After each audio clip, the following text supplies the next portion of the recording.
Oke cuy, balik lagi sama gua Gani. Hari ini kita kedatangan 3 buah komponen dari distributor DTG ya. Distributor kesayangan kita semua.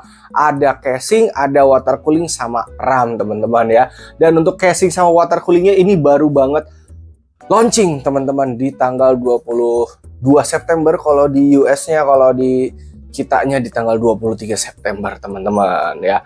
Nah, ini casingnya adalah Montech X5M, sebuah casing micro ATX yang di gua ini warna putih dan dia support water cooling 360. Ini kalau gua lihat ya, ini lega teman-teman. Dia sudah include 4 fan, harusnya RGB teman-teman.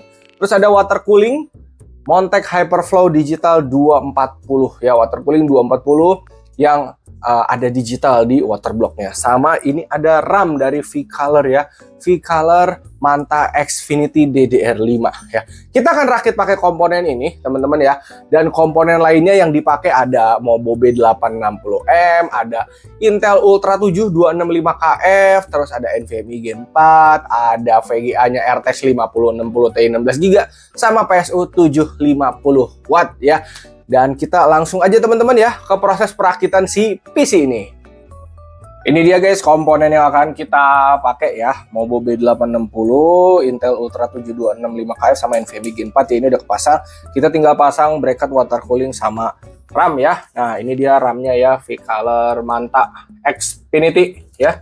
Ini 2x16 speed 6000 dengan CL30 ya.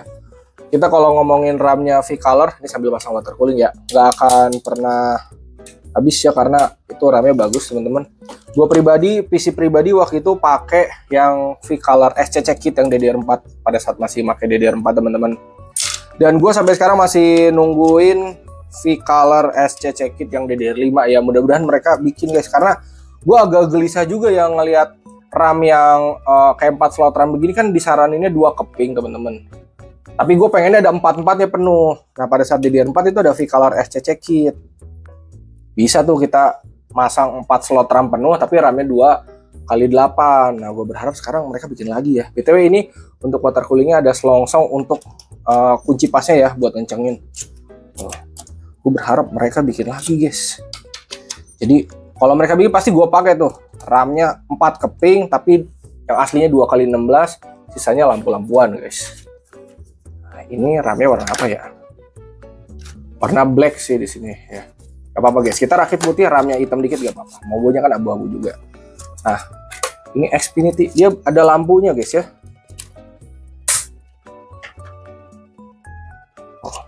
Cakepnya mewah ya. Ini kayaknya pertama kali nih gue nyobain V-Color yang DDR5. Selama rakit DDR5 belum pernah nih. Oke. Mewah guys.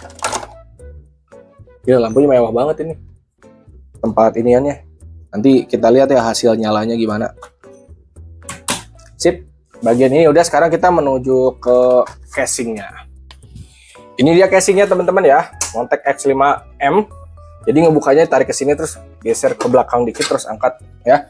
Ini kalau teman-teman udah nonton reviewnya, casing ini worth it banget ya. Support water cooling 360, di atas udah include 4 fan ya, bukan 3 belakang 1 dan RGB.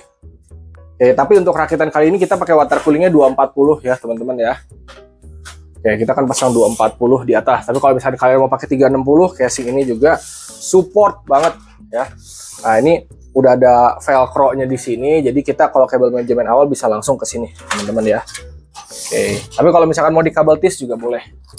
Sekarang kita akan ke bawah, kita akan pasang power supply-nya. Untuk power supply-nya ini support ATX dan dia memang lega banget. Jadi kalau kalian pakai yang full modular, pakai yang lega-lega, enak guys di casing ini. Jadi kayaknya gue akan pakai extension kayak begini teman-teman ya. Tapi kita lihat ntar aja. Biar temanya putih semua gitu. Lampunya nanti akan gue set juga warna putih ya. Oke, kita sekarang akan pasang power supply-nya dulu. Oke, mana nih lubangnya nih? Oh. Jadi rakit di casing ini micro ATX ini sangat lega sekali. Gak akan ada kesulitan buat teman-teman kalau misalkan kalian rakit di casing ini. Oke, nextnya kita pasang motherboard ya. Kita sekarang akan masukin motherboard ya. Bisa dilihat di casing ini mah udah bener lega banget teman-teman. Udah pasti enak ya. Dan di sini untuk water cooling 240-nya, gua masih mikirin nih apakah akan gua taruh mepet ke kiri sini, terus di ujung sininya gua akan taruh fan ya, di ujung sini fan sebiji, terus ini water cooling, atau 240-nya gua taruh rada tengah ya. Itu nanti fleksibel aja. Dan kalau udah gini kita udah tinggal baut. Udah nggak akan ada keluhan, casing ini masih lega itu guys. Tuh. Lega. Kita nggak perlu pasang stand off lagi yang di ujung-ujung ini karena dia udah kepasang guys buat 8 baut motherboard yang 4 slot RAM udah ready. Karena beberapa casing kalau ngasih micro ATX biasanya yang 2 ujung sini stand off buat bautnya itu belum kepasang. Tapi yang ini udah kepasang.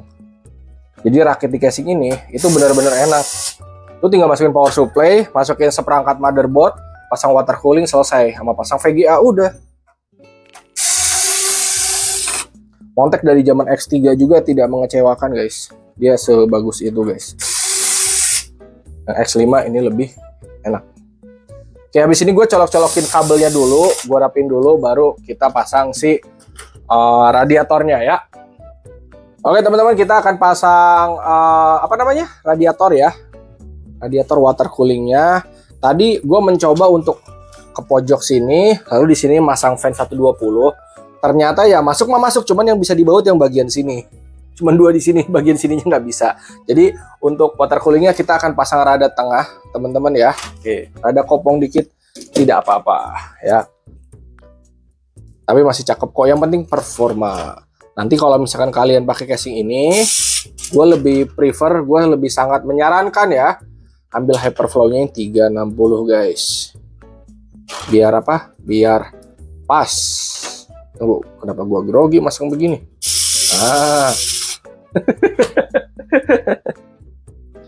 Ini pemasangan lega di sini mah enak, guys. Oh, kalau udah 2 itu tinggal sisa pinggir-pinggirnya aja, guys. Masukin lagi di sini. Masukin di sini. Masukin di sini. Di sini dan satu lagi di sini. Sekarang kita akan pasang bloknya teman-teman ya. Ini kita akan buka ya. Dia sudah ada pastanya teman-teman di sini. Tuh. Jadi kita tinggal masukin aja ya. Ini plastik ini kita buka nanti aja teman-teman. Ini disesuaikan ya. Biar tidak miring. Pokoknya masang kayak gini mah gampang guys, kagak ada tuh susah-susah. Pakai tangan dulu aja. 2 biji nih, ujung sama ujungnya. Oke. Kalau misalkan 2 biji udah, baru dikencangin nih pakai obeng. Ganti-gantian.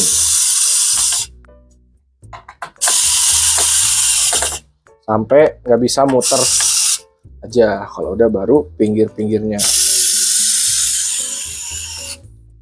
Di sini gue akan colokin dulu kabelnya, lalu gue kasih tahu tuh jalur kabel manajemen yang enak di casing ini itu gimana, sama jalur dari si water coolingnya ya. Sip.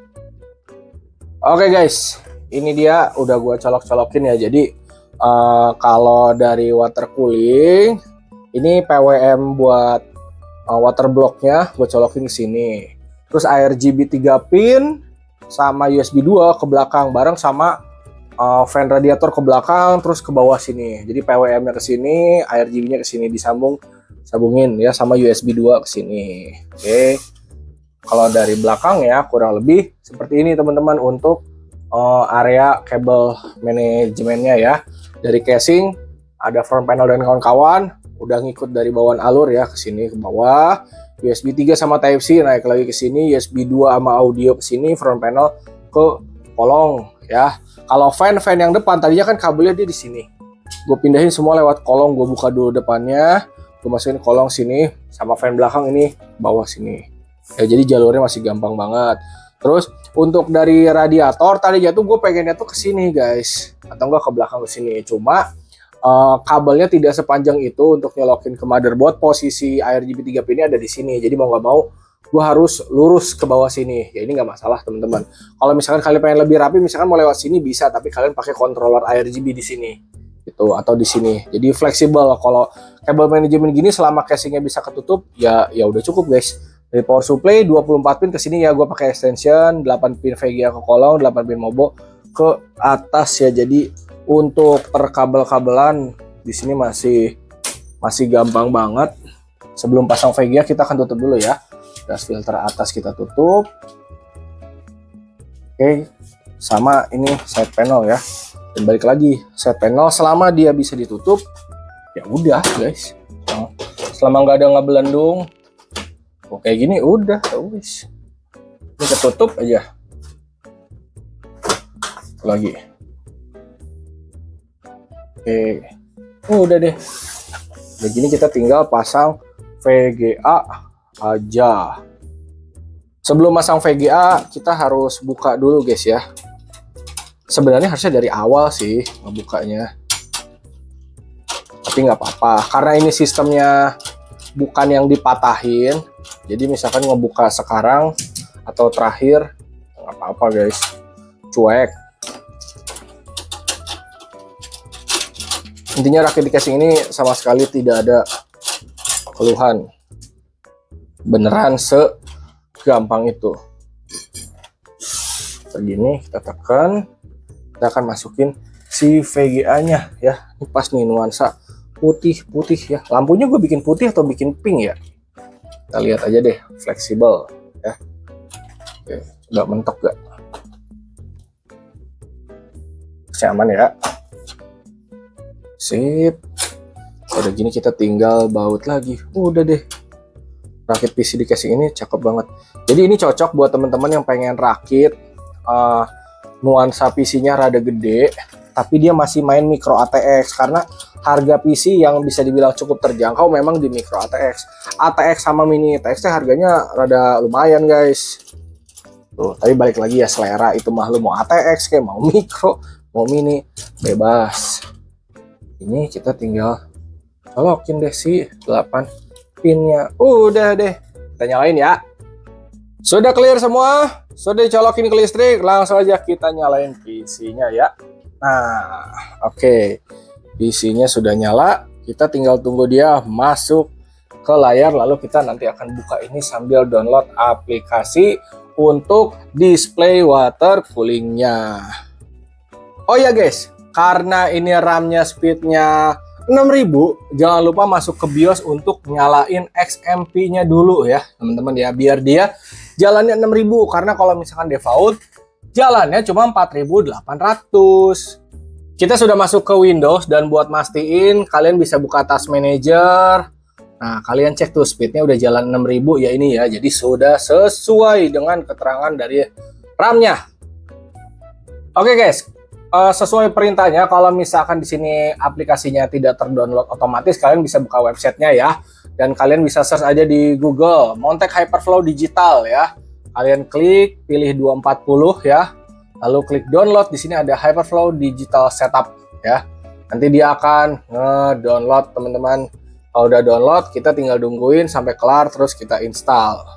Buat aplikasinya nanti dia akan berupa zip ya.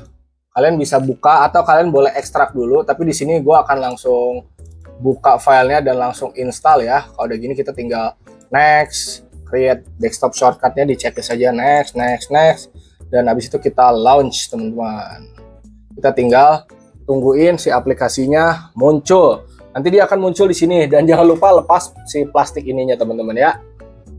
Nanti aplikasinya setelah dibuka tampilannya seperti ini teman-teman ya. Kita bisa tampilkan mau suhu CPU atau GPU, mau derajat Celcius atau Fahrenheit ya. Aplikasinya ini Hyperflow Digital teman-teman. Dan setelah gue buka tampilannya seperti ini ya. Ini cakep banget ya. Misalkan ini gue ganti ke GPU, dia akan langsung ganti ya ke GPU. Jadi kita cuma bisa milih antara suhu GPU atau CPU.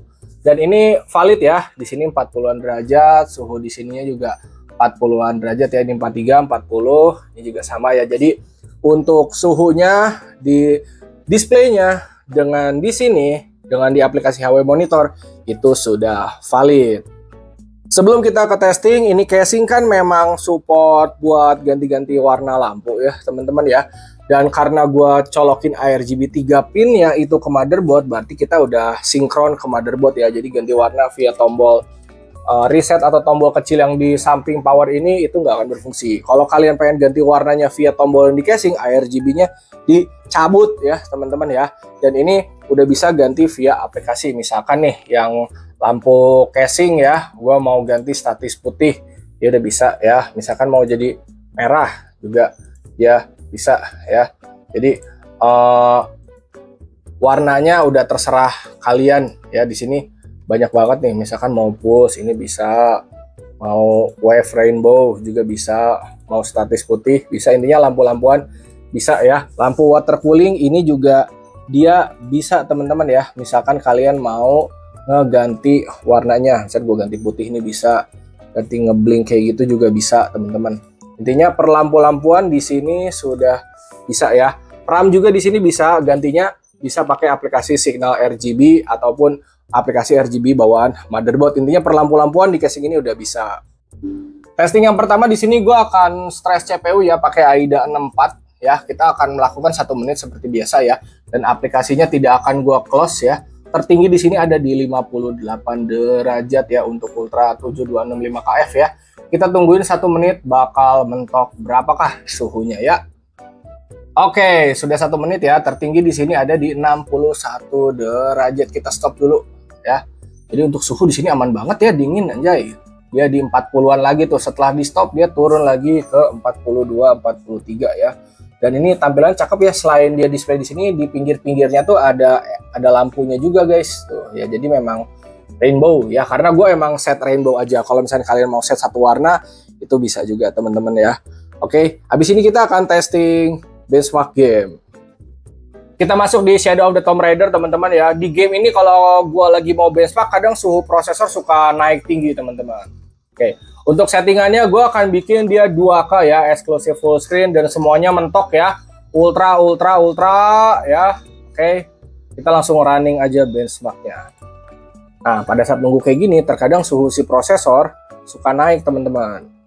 Kalau misalkan di sini aman, di game ini aman, insya Allah kedepannya udah aman teman-teman. Kadang di beberapa game, kalau kalian sering nonton rakitan gua, di awal-awal tuh pasti suhunya ada di 70-an guys. Kemarin juga gua ngetes pakai cooler tower juga sampai 70 guys. Tapi yang ini stay di 40-50-an. Ini dingin banget karena patokan gua selama di bawah 85 derajat udah cuek aja. Oke, kita tungguin sampai dia kelar ya.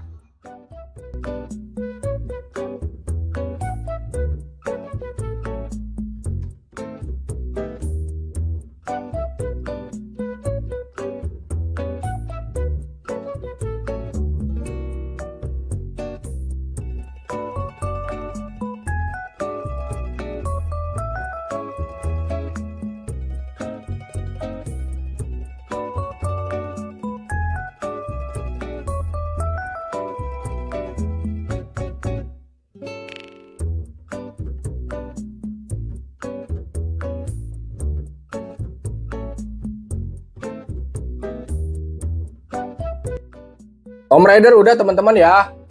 Dari tadi sih gue nggak ngelihat nyampe 60, suhunya di 40-an derajat terus, kadang naik ke 50 ya. Jadi ini tertingginya masih di 61, nggak ada perubahan dan stabil di 40-an dari tadi juga teman-teman ya. Selanjutnya Black Myth Wukong teman-teman. Kita akan testing di 2K mentok juga di sini ya, very high, dan settingan grafiknya di cinematic ya, ini udah di atas ultra teman-teman. Oke, kita akan jajal benchmarknya. Kita masuk guys ke benchmarknya ya. Di sini tadi gue sempat ngelihat dia 58, belum lihat 60 lah, 59. Oh, 63 tuh tertinggi ya, dia turun lagi. Oke, tapi stabil di 50-an ya. Harusnya sampai akhir juga stabil di 50-an, 40-an teman-teman. Kalaupun naik ke 60 dia akan turun lagi ya. Oke, kita tungguin sampai kelar ya.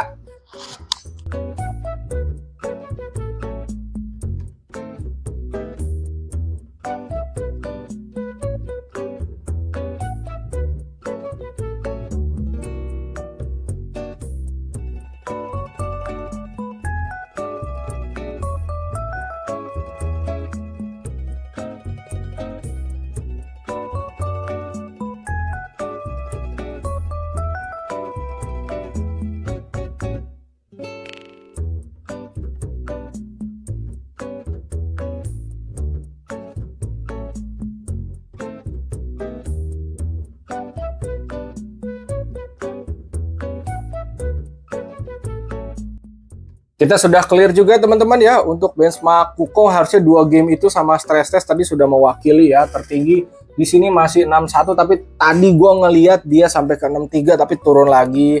Intinya buat suhu ini sama sekali gak ada keluhan ya. Jadi overall buat episode kali ini gak ada keluhan banget, semuanya berenak banget. Dari casing ngerakit lega guys, gua sama sekali nggak ada keluhan teman-teman. Dengan 2 velcro yang ada di belakang buat ngerapin kabel itu udah cukup teman-teman. Yang tadi kabel yang dari sini yang 8 pin gua nggak pakai kabel tis, gue cuma selipin aja di pinggir dan itu masih cakep-cakep juga, masih bisa rapih teman-teman ya. Buat RAM ini nggak ada keluhan ya. Kalau RAM itu teman-teman, selama dia bisa tampil ke layar nyala, lu nyalain XMP-nya, speednya 6000 normal, lu main game stabil itu udah cukup. Dan buat suhu dari water coolingnya, ini nggak ada keluhan, aman banget. Ini baru 240 guys, gimana 360-nya ya. Dan tampilan displaynya juga cakep menurut gua. Jadi ini memang fungsinya untuk nampilin, oh ini suhu prosesor kita segini. Ini dijajal sama Ultra 7265 yang KF aja dia aman banget ya. Oke, segitu aja teman-teman. Hatur nuhun, terima kasih dan thank you. Semoga bermanfaat. Kalau linknya sudah ada di deskripsi akan gua drop ya. Oke, ini gokil guys, cakep banget guys. Produk Montech sama produk Picolor atau produk-produk dari distributor DTG kapan sih gagal? Mantep mulu lah ya.